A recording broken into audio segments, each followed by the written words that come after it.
For 12 years, Seeds of South Sudan has raised money in the United States to remove bright, caring South Sudanese refugee orphans from a bleak United Nations refugee camp in northern Kenya.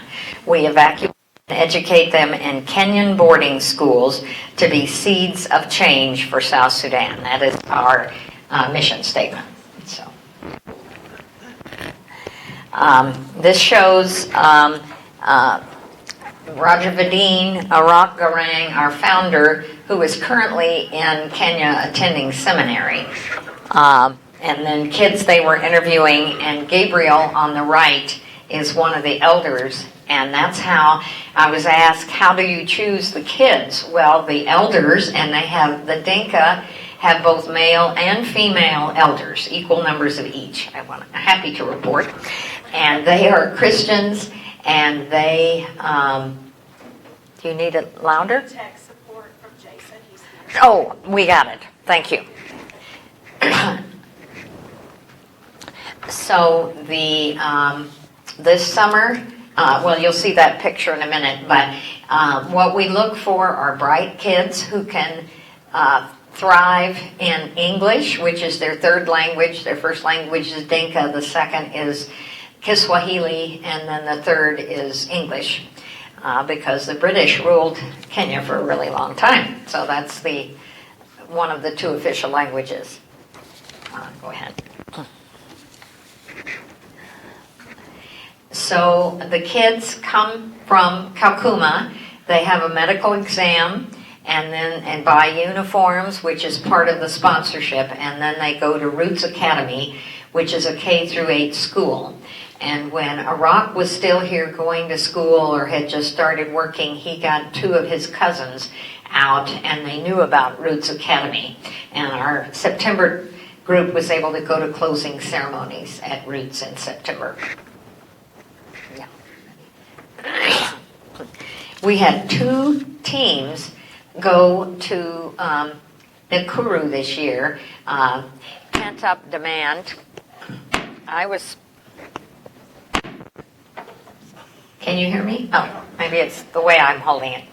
Our group was originally going to go in August of 2020, and that was delayed, of course, by the pandemic. And then another group went in July of this year, and then 9 of us went in September. So this is the July group who traveled to Kenya to provide fellowship, leadership training, and Bible study. And this photo shows our university students in Nairobi. And I know we have Sue Counterman, the July group, raise your hands, and Corinne and Deanna.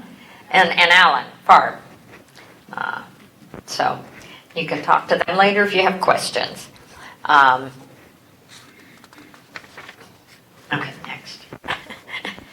The July service trip raised money, and if you see the tote bags on that hat rack back there, those Helen Warthen of the Holy Stitchers, this is a group in Omaha, Nebraska, and Pastor Heidi McGinnis raised money from several churches over many months to buy 3 sewing machines. There were 2 industrial sewing machines and one that is a foot treadle that was taken or will be taken to Kakuma refugee camp.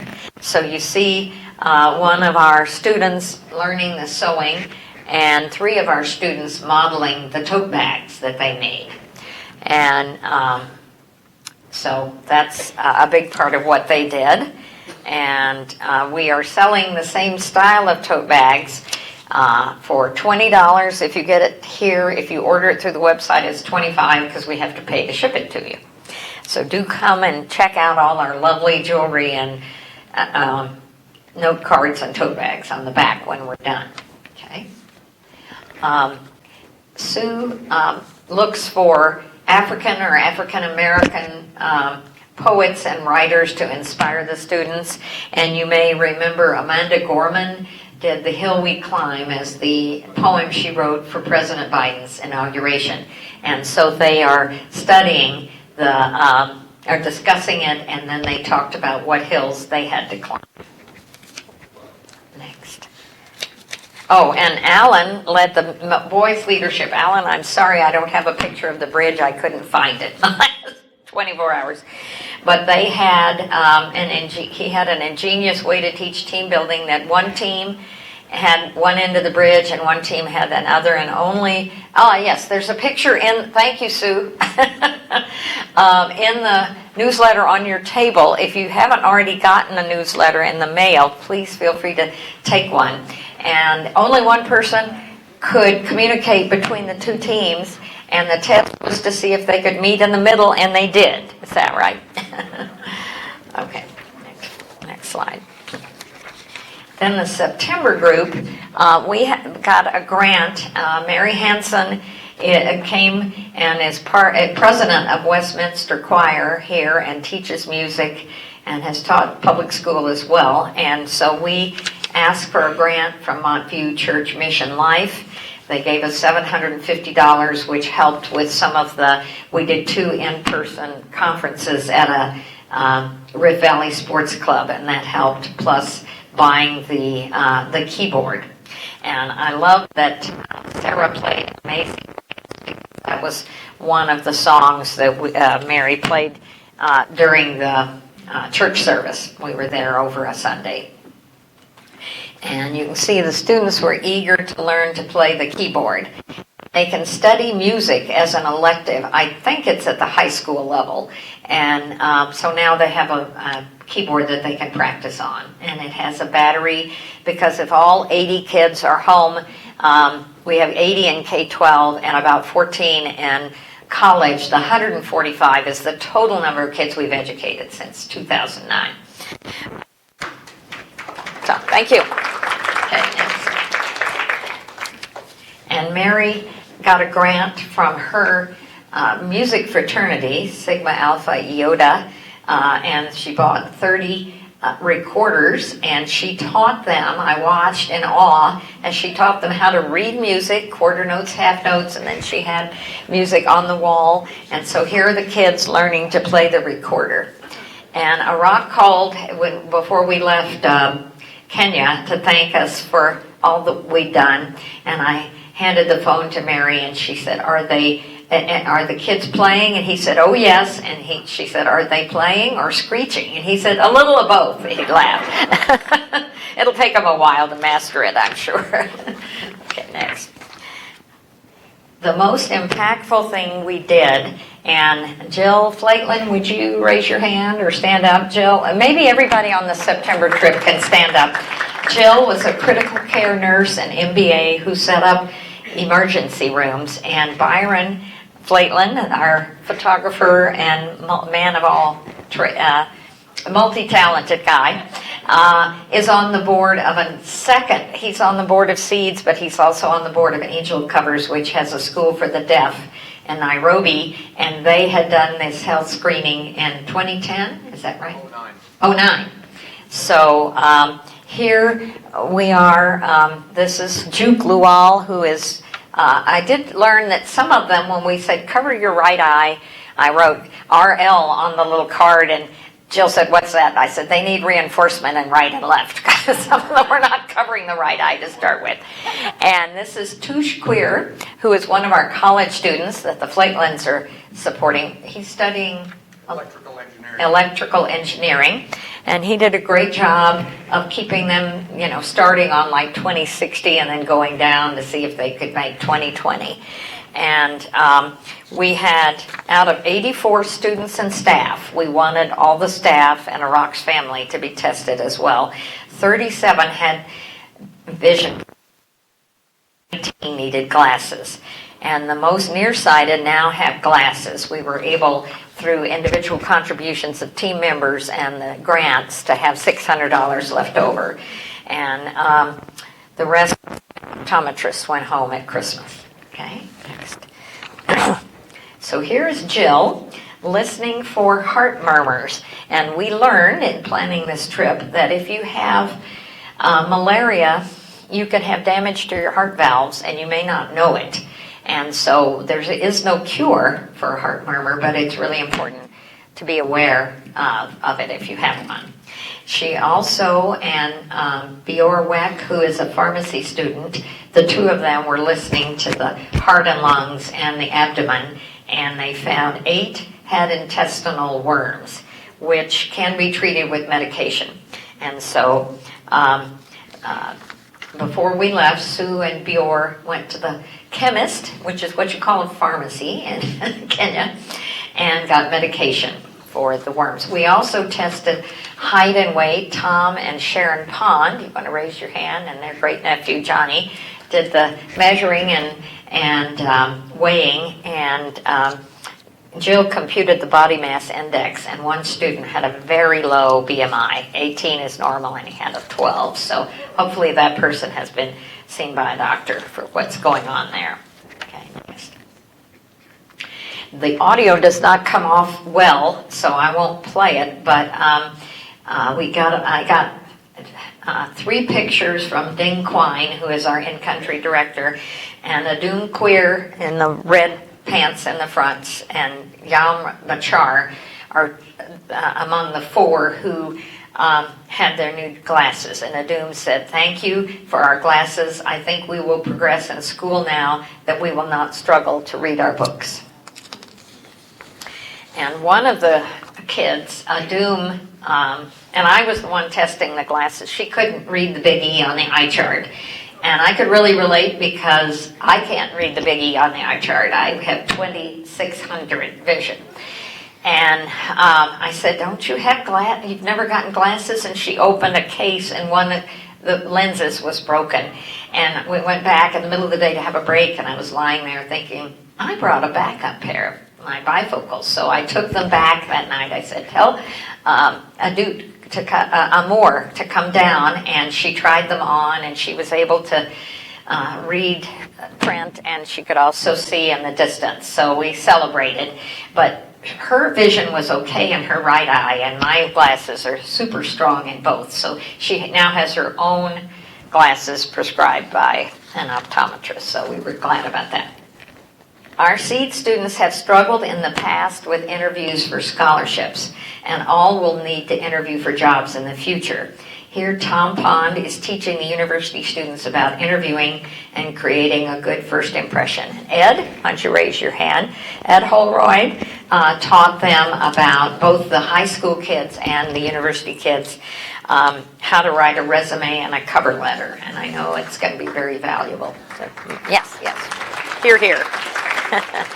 And then Mary Hansen over here, and Jerry Lou Moss, who was not able to be here today, taught K through 8 students to use thinking maps, which were recommended to us. It's a fairly new teaching technique, maybe in the last 10 years, of how you organize your thoughts before you start writing, so you can do a more coherent essay. So, okay, next. Linda Farb, who couldn't be here today but married to Alan, we as a group were researching careers, because every kid that comes out of the refugee camp wants to be a doctor or a lawyer, and of course you don't need that many. You need agricultural people and folks that work in the oil sector. And so I said, well, let's do something like What's My Line? Those of you who are old enough know about that TV show from the 50s or 60s. So Byron printed, Wendy, raise your hand, Wendy Satsky designed the backside of the What's My Career cards with a South Sudanese flag, and Byron printed 3 sets, and then I was bound and determined to teach them how to play this game before we left. So somehow that slide fell out. But there were 60 careers, and the kids seemed to enjoy it. So this is most of the September team. I think I was inside talking to somebody, so I'm not in there. But we loved getting to know the students, and they appreciated that we came across an ocean to see them. And all of them write thank you notes when Americans come to visit, and they talk about how much it means to them that we've come. Next. So now we're going to talk about the need. And here are Deanna and Corinne. Can you guys raise your hands? This is part of the July team, but they went to Kakuma and interviewed, did you interview just the 8 or more than? 16. 16, okay, kids. And here they had raised money in advance to take school supplies to the refugees in July. And in addition, out of the 16 they interviewed, there were 8 that have been prioritized as urgent to be evacuated because of health issues. Okay, next. And there were a total of 40 refugees that the elders, actually, I think the elders wanted 60, and 40 is what you had time to interview in the time they were there. And Byron Flaitland's here on the left, and Ed Wright and Arak Garang, our founder. He is the one who translates, because the kids know Dinka and Kiswahili. Which, He's a short one. yeah, right. He's like 6'5", 6'7". He's a foot taller than I am. He's been to my house, and it's pretty comical when we're side by side. These children were recommended by the South Sudanese elders for the program. And we have sponsor cards for 6 of the 8. Deanna has already gotten 2 sponsors for 2 of the 8, including her son. Yes, round of applause for Ben.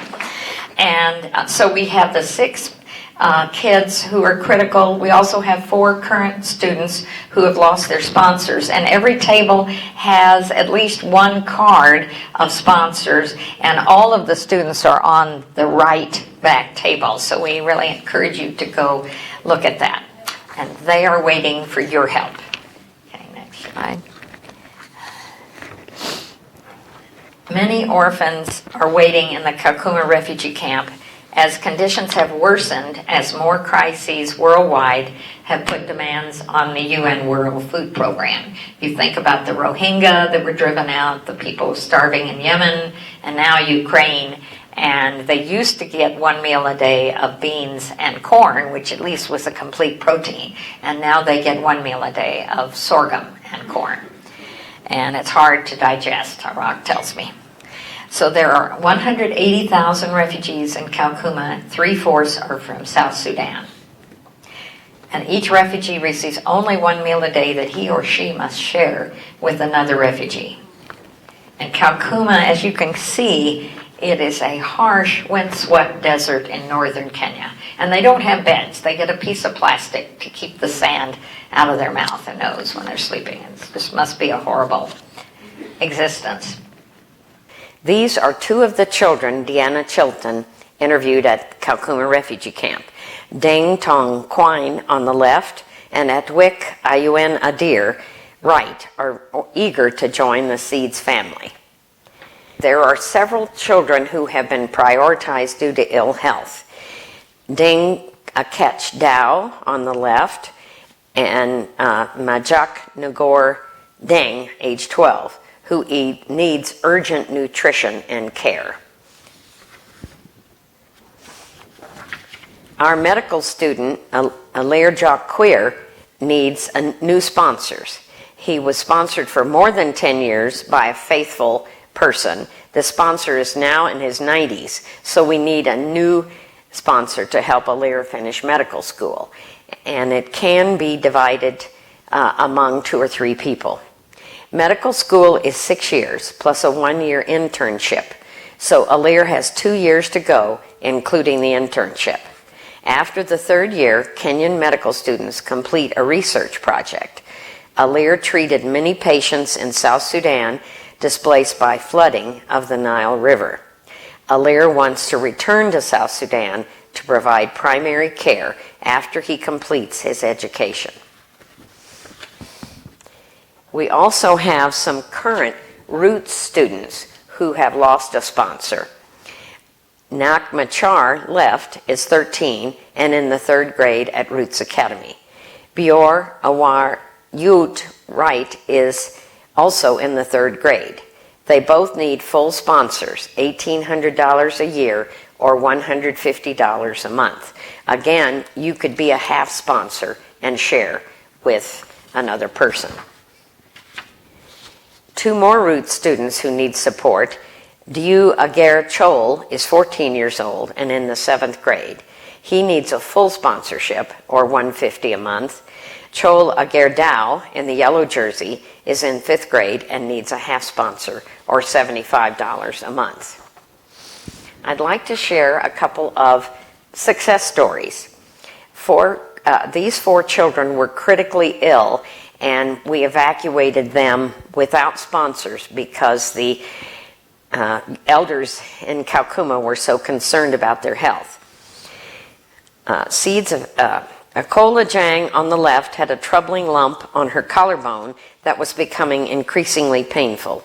Arak Ager on the right was 11 years old but was much shorter than his peers due to chronic malaria. Today, Akol Ajang Duam, who is sponsored by Montview Church Mission Life, is a happy, healthy student in Roots Academy. The troubling growth on her collarbone is a birth defect. Since she no longer has to haul her own water daily or sleep on the ground, she no longer suffers severe pain. Arak Ager is much healthier after his chronic malaria was treated. He now plays football, or soccer, at Roots Academy. It is not often that we can transform a person's life. Seeds of South Sudan offers this special opportunity to help a child desperate for a good education and who wants to live a healthy, productive life. One of our brightest students, Yar Dang Mayan, tells what seed sponsorship has meant in her life, along with her dreams of becoming a neurosurgeon. Let's listen to Yar's compelling story.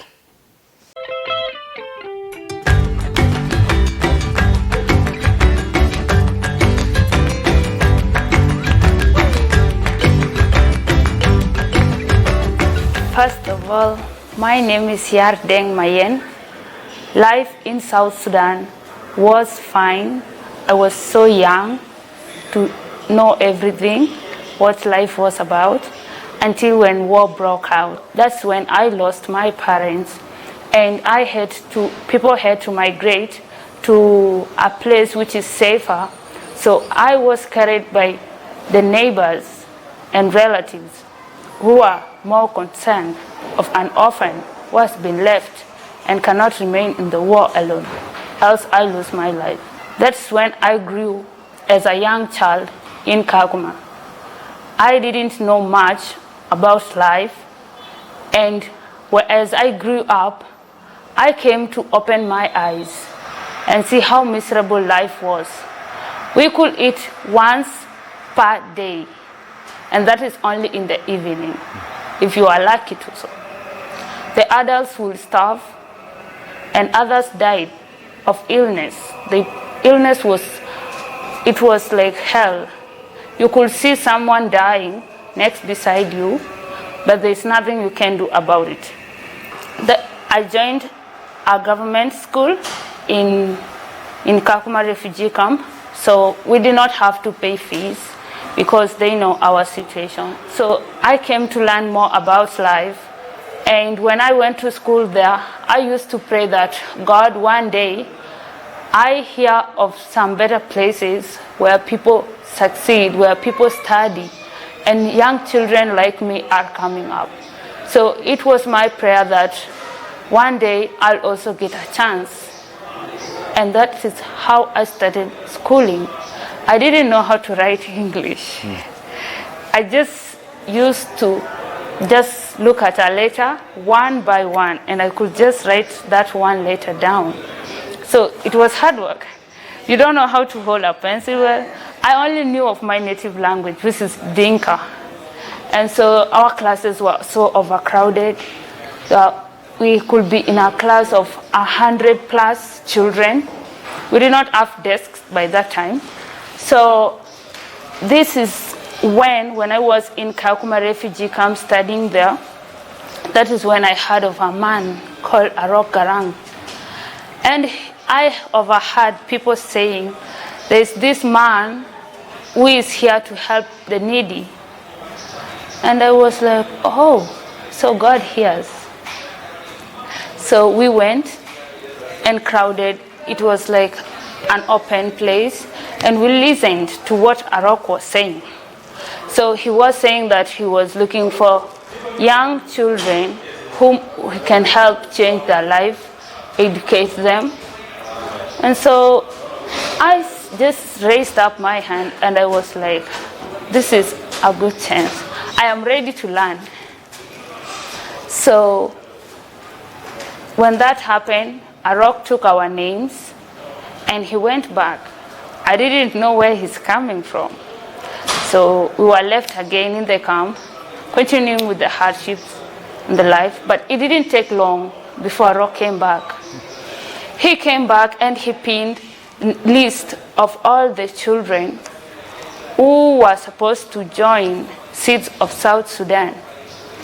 And when I saw my name on the notice board, that is when I started crying. It was pure happiness that I've never felt before. And I was so happy, very indeed, up to today. I'm grateful. So that is when he arranged for us to come to Nakuru. We just knew it is home. So that is where we used to stay. And Seeds of South Sudan continued funding our life for our schooling, staying at home, all our basic needs. And we joined Roots Academy. When I joined school, I was so eager to learn. I was very curious. And I became very sharp to learn English and speak at the same time. So if I would ask for anything, I will use gestures because I do not want to use my mother tongue so that I can at least learn very quickly. So my teacher was called Madam Roslyn. She's a Kenyan, and she was very willing to help. Despite how young as I was in grade 1, I was determined.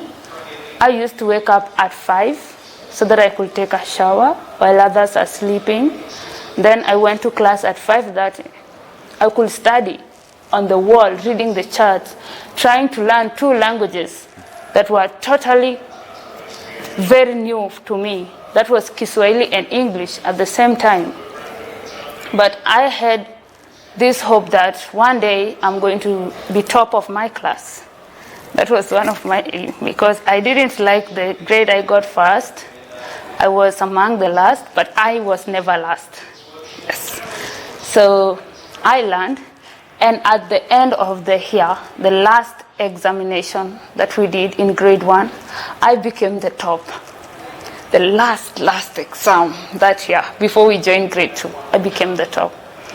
And that is how I became the top throughout. From 1 to 8, to grade 8. And that is what I did in my KCPE. I topped my school. As I'm speaking right now, I am in grade 10, still in high school. And I am proceeding well. And one day in future, I would like to be a neurosurgeon. And also if I get a chance, I love business. I like to be an entrepreneur too. Like, that's my dream. My prayer is that one day when I achieve those careers, I will gather some capital and I will do something like this, Seeds of South Sudan. I want to sponsor people, children. I will need them to prosper just like the way Seeds of South Sudan has lifted me from a nobody to a somebody. I need them to know that there is someone behind them. No matter how they are, no matter where their parents, they lost them, it doesn't matter. What matters is the world has people. I need to teach them that the world cares for them and the world has a bright future for them. So that's one of my dreams. I need one day at least children to succeed. And at least you know how it feels for somebody to stand up and say, you changed my life. Were it not for you, I could be nowhere. I could be nobody. That is it. So Seeds of South Sudan, we are really grateful. I sit down and start asking myself, were it not for Seeds of South Sudan, where will I be? Who knows, I will be gone because of hunger. I will be gone because of diseases. Who knows? Maybe I will not be literate. I can't find words to describe my gratitude for you, but only the Almighty Deity can repay for you this. We can't afford. The only thing we can do is to return the favor by succeeding in our examinations and becoming successful people and carry up the flag of Seeds of South Sudan. And the nation, all the nations, the world should know that there is this group of people who care, who love, they are non-racist. They don't care where you come from. They don't care who you are. They just need to help you. They need you to be somebody one day. And I am very grateful for every sponsor, every board of management of Seeds of South Sudan member, everyone, all the students. I am grateful. God will bless the work of your hands. And may you have a good, healthy, happy, long life. That's my wish. Just want to say thank you.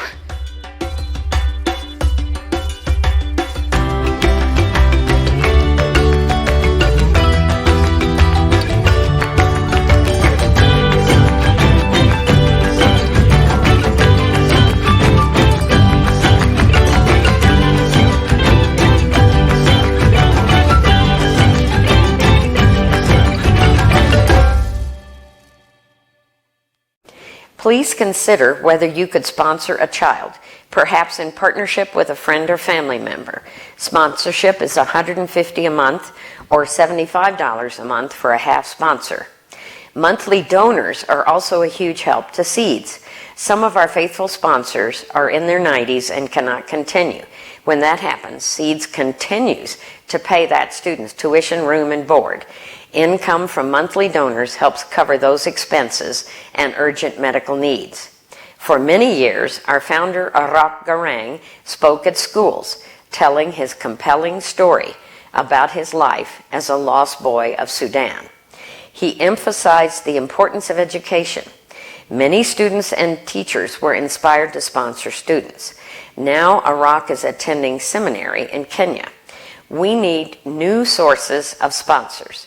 Churches have been a lifeline for Seeds and a source of many sponsors. Our trained speakers can show these slides and videos at your church or service organization.